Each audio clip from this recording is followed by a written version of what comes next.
ఆంధ్రులం ఆంధ్ర అనే శబ్దం ఉచ్చరిస్తే ఈ పెనుకొండల గ్రామ కీర్తి కిరీటంలో మకుటం ఆదినాథు వీరభద్రరావు గారు.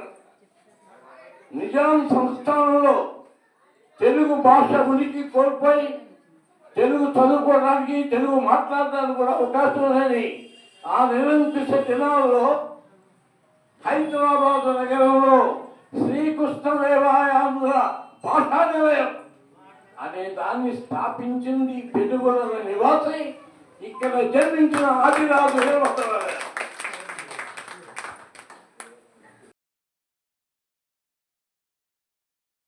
ముందుగా మేము సీనియారిటీకి మరి గౌరవించి మన కార్యక్రమాన్ని మరి కొనసాగిస్తున్నాం. పసుపులేటి వెంకయ్య గారు సిపిఐ సీనియర్ నాయకుడు, జిల్లా సీనియర్ నాయకుడు, కవిగా కళాకారుడుగా అనేక సేవా కార్యక్రమాలు వారు నిర్వర్తించారు. మా అదృష్టం ఏంటంటే మా పెనుగొండ పక్కనే వారి జన్మస్థలం, అంటే ఎక్కువ కాలం మరి ఇక్కడే ఉన్నారు. ఒక ఊటుకూరు అంటేనే కమ్యూనిస్టు పార్టీలకి నిలయం. మరి అలాంటి ఒక ఊటుకూరు గడ్డలో వారు ఉన్నారు. మా నాన్నగారి సమకాలికులు. మరి ముందుగా వారిని మా యొక్క సత్కారం అందుకోవచ్చుగా కోరుతున్నాం.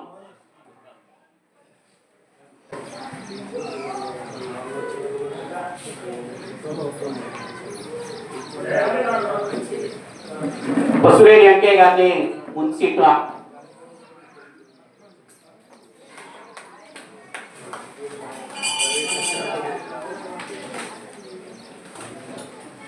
ఎందుకంటే రామచల్ల జగన్నాథం గారు ఇంకా కళాకారులు ఉన్నారు మన ఊళ్ళో కూడా. వారందరూ వచ్చి అదేవిధంగా ఈ ఊరికి పసుపులేటి వెంకయ్య గారు రాగానే తోలేటి జయసింహ గారిని జయసూరు గారిని అడిగారు వారు ఏం చేస్తున్నారని. జయసింహ మా యొక్క వారు కూడా మరి రావచ్చుగా మరి కోరుతున్నాం. అదేవిధంగా పాసం వెంకటేశ్వర గారు, రంగు సత్యం గారు వీరందరూ కూడా మరి రావచ్చుగా కూర్చున్నాం. యనమతి వెంకటేశ్వర గారు,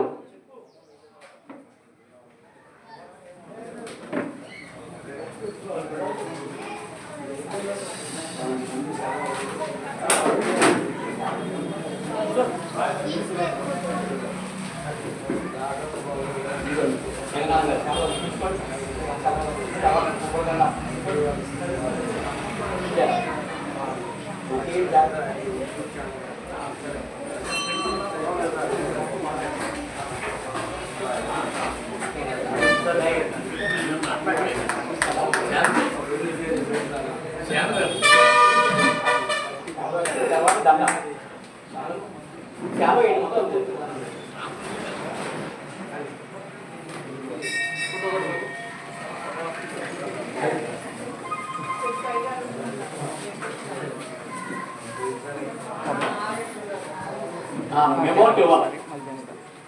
ఇగో మెమోట్ ఇవ్వండి.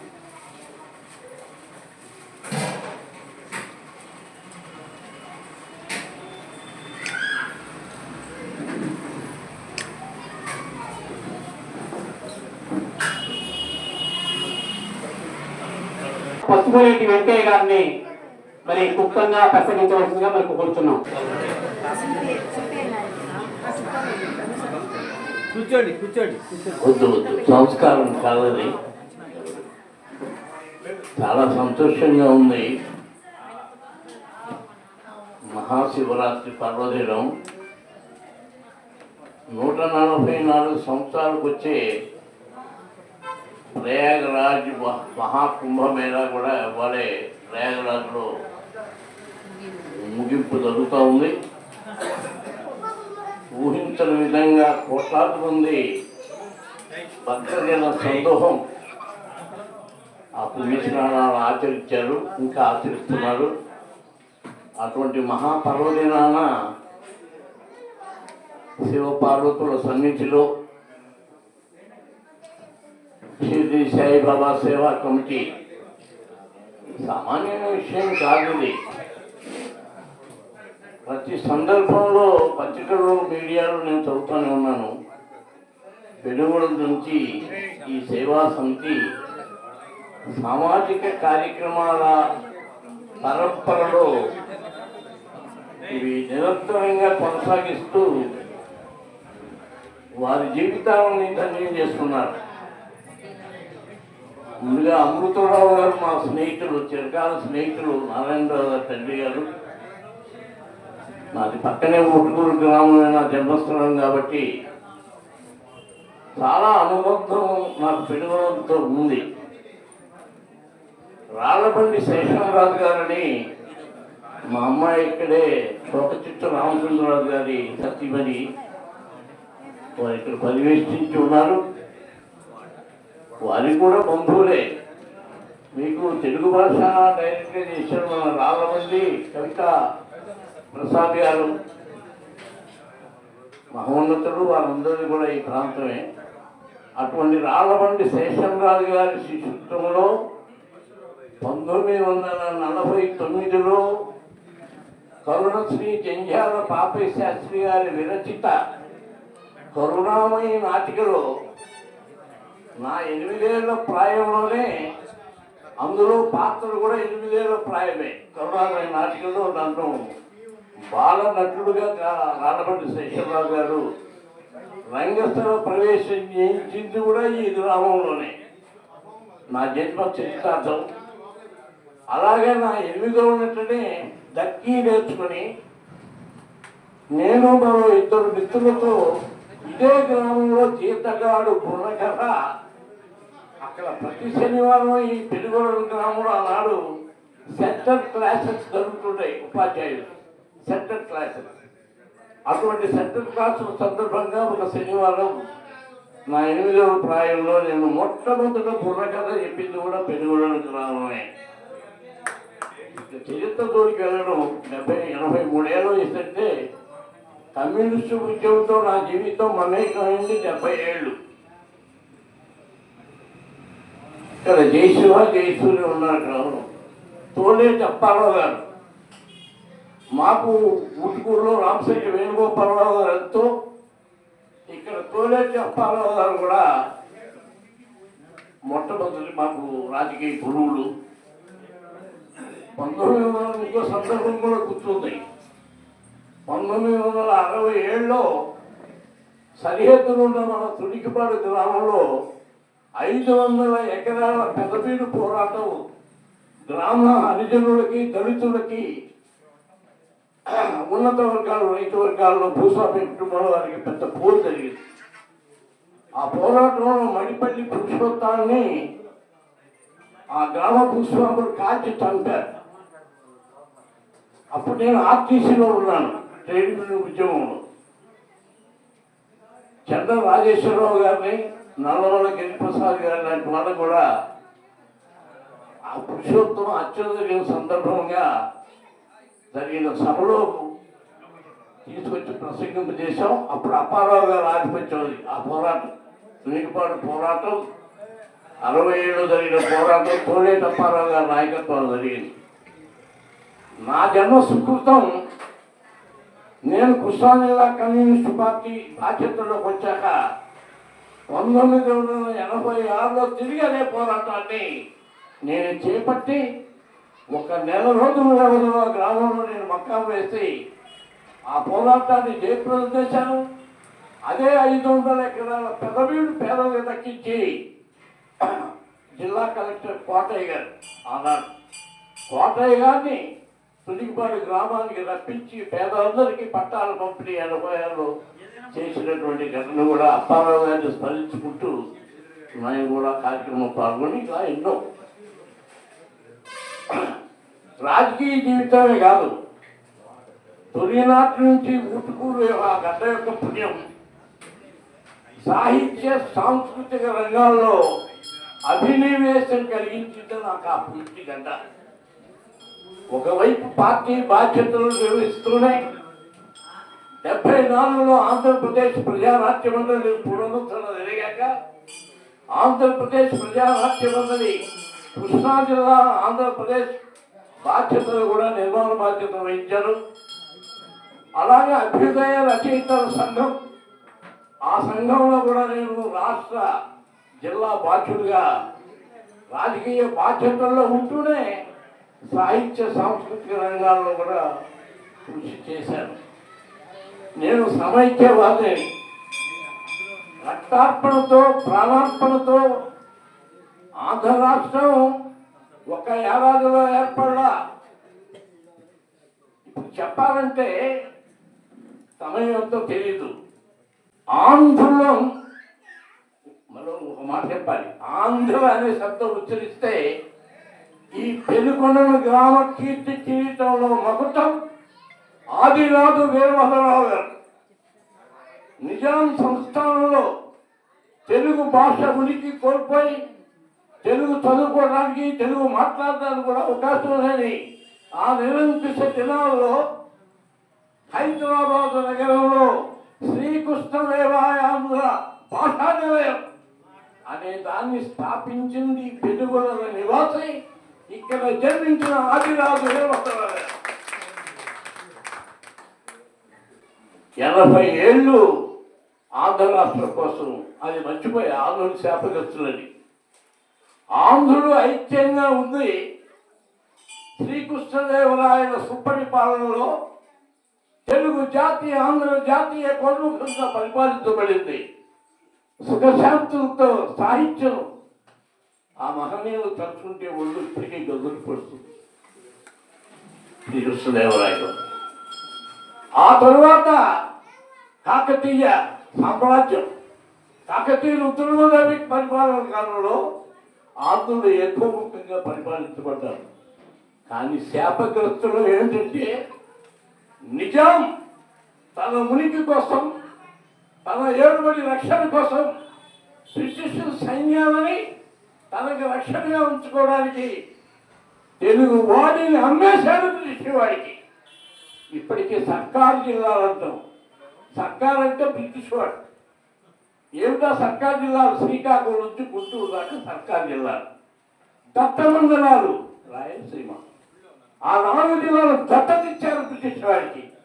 ఆ విధంగా సర్కారు జిల్లాల పేరుతో దత్తమండలాల పేరుతో సుభిక్షంగా వెలుగుతున్న ఆంధ్రుడు తెలుగువాడు చీల్చివేయబడ్డాడు.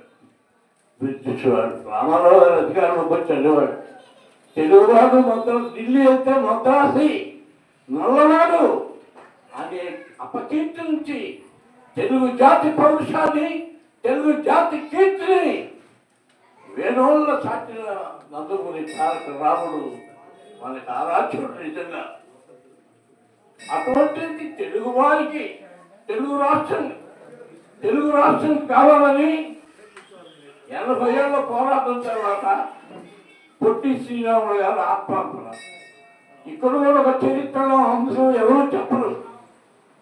కాంగ్రెస్ లో ఒక ప్రబలమైన గ్రూపు, ఆంధ్ర రాష్ట్రం రావడానికి వ్యతిరేకించే ఒక గ్రూపు మద్రాసుతో సహా ఇస్తేనే మాకు ఆంధ్ర రాష్ట్రం అన్నారు. ఎవడైనా ఇస్తాడండి?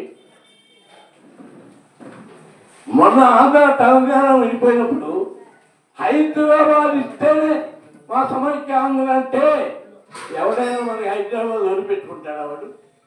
అలాగే రాజాజీ మద్రాసు వదిలిపెట్టి మనకి ఇస్తారని ఆంధ్ర రాష్ట్రం. ఆ విధంగా మహాదేవుని పొట్టి శ్రీరాముని 53 రోజులు 55 రోజులు ఆమరణ నిరాహార దీక్షలు కూర్చోబెట్టిన ఘనత కాంగ్రెస్. మద్రాసు కోసం కూర్చోబెట్టారు ఆయన్ని. ఆ మద్రాసు రాష్ట్రం రాలేదు. ఆయన పోయిన తర్వాత తెలుగు రాష్ట్రం ఏర్పడింది. 56లో విశాఖలో ప్రజారాజ్యం అని ప్రాణ తర్పణ చేసినటువంటి ఉద్యమం నడిపేది కమ్యూనిస్టు తెలంగాణలో.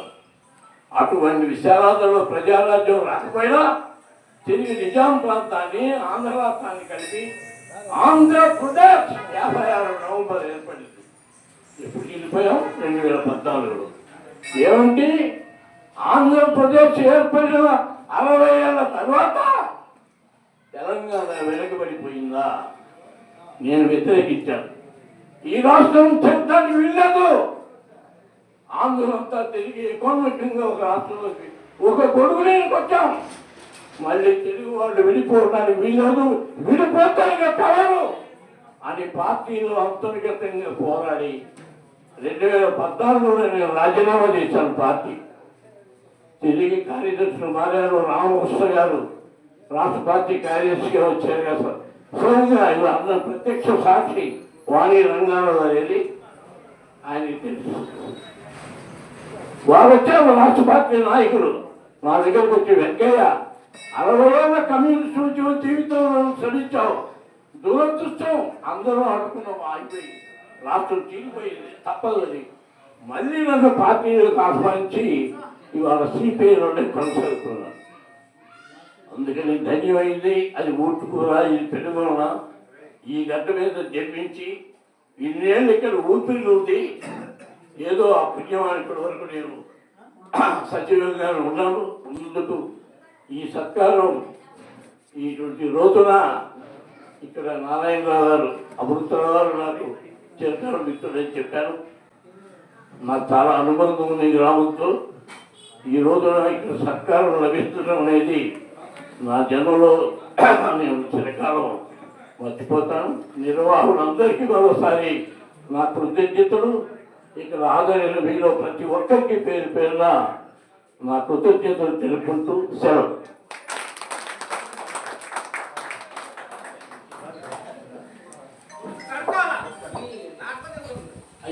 పూజనీయులు మరి సంతోషండి శాంత ఇక్కడే ఉన్నాడు. 72 జయాంధ్ర ఉద్యమంలో నేను సమైక్యవాణి అనే కవితా తప్పులు తెచ్చాను. ఆనాడే రాశాను నేను, ఇవాళ కాదు, 72లో రాశాను. ఎవడబ్బ సొమ్మురా ఈ గడ్డ తీర్చా, ఎవడబ్బ సొమ్మురా ఈ గడ్డ తీర్చా, త్యాగాల బిడ్డరా నా తెలుగు గడ్డ. ఎవడబ్బ సొమ్మురా ఈ గడ్డ తీర్చా, త్యాగాల బిడ్డరా నా తెలుగు గడ్డ.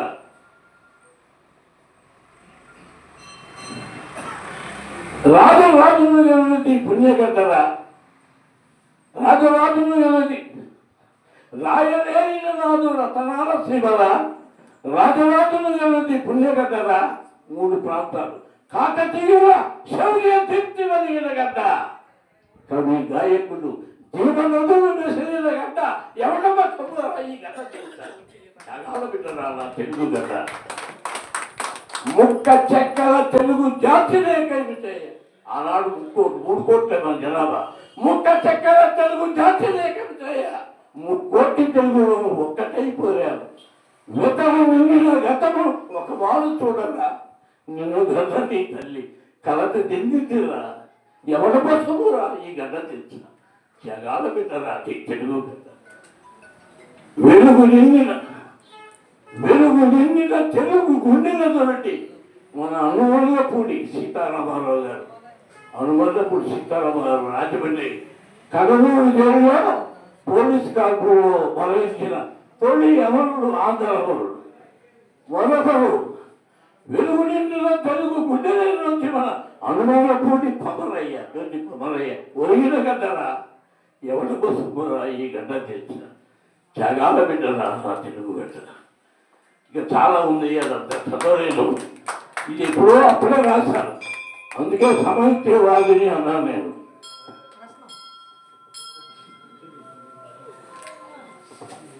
శ్రీ పూజ్యులు పసుపురెడ్డి వెంకయ్య గారి కంటే అనుభవం ఎక్కువ, ఈ ప్రాంతాన్ని గురించి ఎక్కువ పరిచయం ఉంది.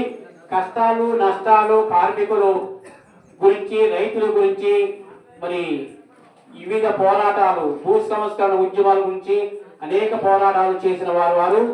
మరి వారి యొక్క ఆవేశంగా ఈ వయసులో కూడా కంఠం, మరి అల్లూరి సీతారామరాజు గారు కంఠం ఎలా ఉంటుందో అలా ఉంటుందేమో అనిపిస్తుంది నాకు. మరి వాళ్ళు అల్లూరి సీతారామరాజు గారు పాత్ర కూడా వేశారేమో నాకైతే తెలియదు, కానీ కంఠం అలా ఉంది.